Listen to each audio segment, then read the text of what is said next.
When it comes to spreading the knowledge of the Gullah Geechee Nation around Charleston and beyond, there's only one person that comes to mind, and that's Elder Carle Towne. I had a chance to talk with her for this edition of Quintin's Philosophies. Well, Elder, yes. You know I've known you for a while, and this is my first time actually meeting you in person. Oh, really? Yeah. Oh, it's great to meet you. Thank you. Yes, Thank you so yes, much. yes. Tell me, how are you? I'm excellent. I am just enjoying out here in the nice, cool air in Charleston in August. Can you believe it? That's right. Yeah. 65 degrees. Yeah, I know, right? And no rain. Thank God.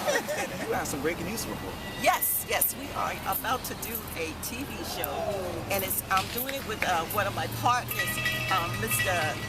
Chisholm, Mr. Arthur Chisholm. Yes. And the name of the show is going to be AC Funtime Superstar and the Baby Boomers. That's going to be exciting. Yes, it is, because it's going to be dance, and it's going to be quality dance and music from the 60s. Yes. And also information. I'll be giving out information about the community. So I'm excited. We are filming, and we just got through filming my part, and now we're getting ready to do the dancers, and we're going to have some people that everybody knows in the community, some of the African dancers, but they're going to be doing the 60s dances. Yes. So we have Queen Atterbury group, and they're going to be doing doing the 60s dances. Yeah, that'd be awesome. Yes, and just look for us. We'll be on Comcast. Oh, great. And we're looking for more people too who'd like to just come in and sit in our audience and be a guest in the audience. Sure. That's going to be exciting. Right, and if they wanted to get in touch with me, Sure. they can actually email me at ctown, CTOWNE, 90@hotmail.com, or either you can Facebook me at Elder Carle Towne, or you can Facebook Arthur Chisholm. Yes. Arthur Chisholm, he'll be riding a white horse. Oh, I like that. That's awesome. That is awesome. Just part of the show theme. Yeah. Yes, indeed. And you know, in 2008, you actually founded the Gullah Geechee Angel Network. I sure did. And it's a non-profit organization that actually promote and preserve the Gullah culture through art. And we believe in art for social change. And you know, we work with a lot of wonderful people in the community, and one of those persons that's on the board is a friend of yours, which is Lisa Wineglass Smalls. That's right. And of course, Queen Quintin, Chiefess of the Gullah Geechee Nation, Yvonne Anderson, and Adolphus Williams. And I'm working with a lot of different groups also. We partner with a lot of different groups too.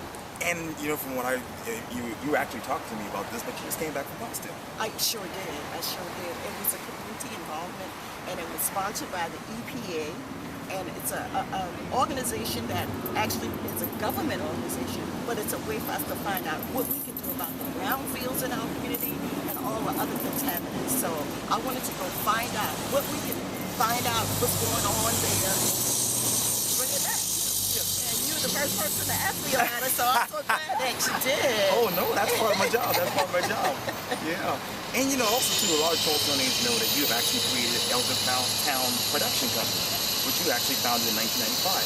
You produce commercials, plays, and other programs. Let me ask you this: how did that come about? Well, actually, I always liked to write. So in my writings, I started to work with Mosier, and I became one of the board members, not one of the board members, but I was on the committee. Yes. And so they asked me to do a play for them, and I did. So I used some of the materials that I'd already done, and I used it to create this play. And the play is always about the community, and it's always done in Gullah Geechee. So that's how it started, and then we had a TV show, and it was called Carle Towne Gullah Geechee People Show, and I wanted to bring to the people of the low country, the people of this area, especially the people across the track. Sure. And so that's why we started the TV show. And from then, you know, when you do the play, you got to have commercials. Oh, absolutely. So we started doing our own commercials, and I worked closely with the community. And if it was not for the community, the people like I said, Queen Quintin, Lisa Wineglass Smalls, and Yvonne Anderson, it would be no way that I could do that. Yes. And we actually partnered with people. And from my understanding too, you actually have 2 cultural stores. Well, I did have 2 cultural stores. Back in 1998, we had a store called Alternative. Right. And that was a store that sold Gullah Geechee items. And my husband, who's deceased now, he's a jeweler, and he would make jewelry like I have on now. Wow. So he's a master crafter. And so we would sell his jewelry. And then after that, we closed that store in New Street, and we went to the mall. Yes. So we were one of the first organizations to be in law, and it was in law in North Charleston. Wow. And we had this big store called Swan's Deli That's Expression. right. That's right. Yeah, you remember it? Yes, indeed. Absolutely. Yes, Absolutely. yes. Absolutely. And you touched on this earlier, and I know it's very difficult to talk about, but can you share your memories of me with your husband? Well, he was a man that was about nation building, and that's how I became more involved in doing what I do now, because I believe that we have to build for the future to come. And he would always tell me that we have got to build for the young people, for those people that don't understand the struggles that we went through in the 60s, which we still go through some of them now. Sure. And so he was just one of those persons that loved people, and he was very creative. He was a drummer, and he was a jeweler, and he could braid hair, he could do everything. So he was a very talented man. And you know, everybody knew how Leland Abdul great in the city. Yes, indeed. And you know, before becoming a playwright and a historian and a book author, you actually were working at AT&T for 38 years. Yes, I was. It was actually 39 years. I was trying to make 40, but... I know, yeah. I know. You know, so I decided to come and do what I love doing, is working with my people and empower them. I call it giving them the tea. Teach, enrich, and empower. Yeah. And put on your memory hat and talk to your memories working at AT&T, because you started from the ground up. Yeah. I started when you couldn't wear pants, and that's a long time ago. You could not wear pants, and there was no cell phones, of course, you know. Right. And I started with the cardboard. Yes. And through my career, I went from one job to the next in order to stay in Charleston, because, you know, they would close the offices down. Right. So I would just take a test and go to the next job. So when I left, I was a sales consultant. And it was a wonderful job because it helped me to send my sons to college. I have one of my sons, he died in 2005. He was killed in 2005, DeMar Denson. And I have a son that's 25-year-old now, Trent Walker, who is a filmmaker. Yes, and he's working on a great film right now in Charleston. And let me touch back on that, because we were supposed to do the interview on Friday. Yeah. And you told me on Facebook that that's the anniversary of your son's death. Yes. What do you remember most about him? Well, he was a person that loved people. And when he made his transition, I found out that he did a lot of things, good things for people. He also wanted to be a filmmaker, so I think part of his dream and aspiration really spilled over to my son, Trent Walker, who has pursued that and he's doing really well in it. So, that's awesome. Yeah, so it's just so wonderful, because when I see you mirror my son. Well, thank you. Yes. Thank you so much. I really appreciate that. Yes. And you touched on this earlier as well, but you grew up in the Union Heights neighborhood. I sure did. I grew up in Union Heights, and it's called the Net.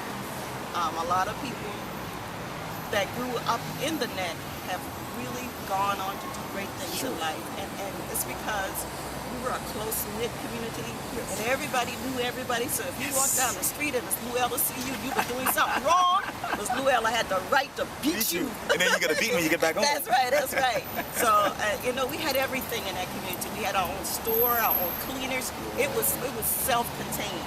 And so that's why I want to go back now, and I want to go back and do what I can do to help them to understand who we are and whose we are, which we are Gullah Geechee people, and anointed too. Yes, indeed. Yes. And also I read too, your parents are actually from Union Heights. Yes, my mom and my dad are from Union Heights, and my mom's still there. Great.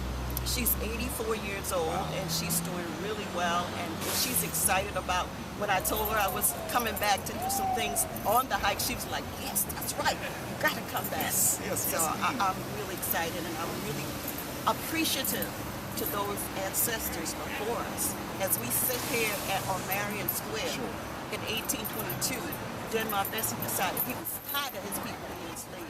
So he decided he was going to do something about it. So today I want to pay homage to Denmark Vesey and Gullah Jack. There you go. And let's continue to walk down memory lane, because I understand that you went to Barnes Wilson for high school. Oh, yes, I did. The Culvers. I went to Barnes Wilson, and you know, I was very quiet and shy. Like I said, I like to write. Yes. But through all of that, God had given me the opportunity. I was the homecoming queen. Really? And I was so excited, because I had never in my whole life dreamed that I would become the homecoming queen because of the way I was, quiet. But it just goes to show you, what God got for you is for you. Yes, indeed. That's right. Yes, indeed. Whom God bless, no man, no women, the cuss. They can't. They really can't. They really can't. That's right. And you continue your education with Allen University. Yes, I went to Allen University. I went there for a year, and then I dropped out because they told me they said that they were hiring colored girls at AT&T. So I said, wow, I'm going back home. I'm gonna take that test, and I'm gonna see if I can get hired. And I did. And you made history. Yes, God, yes, I surely did, because we were of the first to be there. Yes. To actually become employees of AT&T. We did make history. I appreciate you saying that. And it's an honor to all those sisters and brothers who worked at AT&T, because you had to know what you were doing. You had to be on time. You couldn't be late. No. I don't care if it was storming in the city. You got to be to work. There you go. There you go. Well, fill in these blanks for me. Producing is creating from everything that you know. Being an author is Writing about those things that you love. history is Inspirational. the Gullah Geechee Nation is Inspirational. Enriching, empowering, and Queen Quest. yes. Elder Carle Towne is If I could say anything, my mentor is Nina Simone. And she said, as I was looking at her on YouTube last night, she said, if anything I could do, I would like to inspire people to build. Yes. And I say the same thing. Inspire to continue to build, because we got everything we need. sure, absolutely. So that would be Carle Towne. Yes. And we know that you work so hard for the Gullah Geechee Nation and of course this community. But what is something else that people don't know about you? Well, one thing they don't know about me, that I love to travel to exotic places to find out people who are connected with the Gullah Geechee. I love to do that. That's one of my great loves. And when you talked about that, I'm thinking, is that traveling a part of your way of dealing with the grief with your husband and your son? Well, traveling is actually a way to connect with others and to find out more about other people and how they connect to us. It also helps me with my husband being deceased and my son being deceased, because when I travel, they travel with me in my heart. And what's the next chapter for you? Because you've traveled around the world, you work with the Gullah Geechee Nation, you've published books. What's next? I want to build. Again, I want to build so that I can inspire others to build. Yes. But I can't build by myself, so I need everybody to come and to help and partake. We have a center that we're trying to build across South Carolina. Great. It's called the International Gullah Geechee Camp Youth Center. And we're trying to find people to help us build that. It will be a center that has amphitheater, and it'll have a kitchen for health and wellness, because that's what the Gullah Geechee has, a 7-point program that tells all that it's holistic. So that's one of them. The other thing is to go back to Union Heights and to get some of those abandoned houses and get some of the people in there, some of the young men who can't find jobs, are not able to be working because they've been incarcerated, to get them to work on these abandoned houses. So far I've gotten one, and that will be, I want it to be a light in the beacon. Yes, it should. For the Gullah Geechee, for the International Gullah Geechee Camp Youth Center. Yeah. And I can't let you go without you actually speaking some Gullah to me. Oh, all you gotta do. Children wonder where secret be. You're not rich with that Gullah Geechee. If people think you're not lie about the one you're gonna be, then clackety by your history.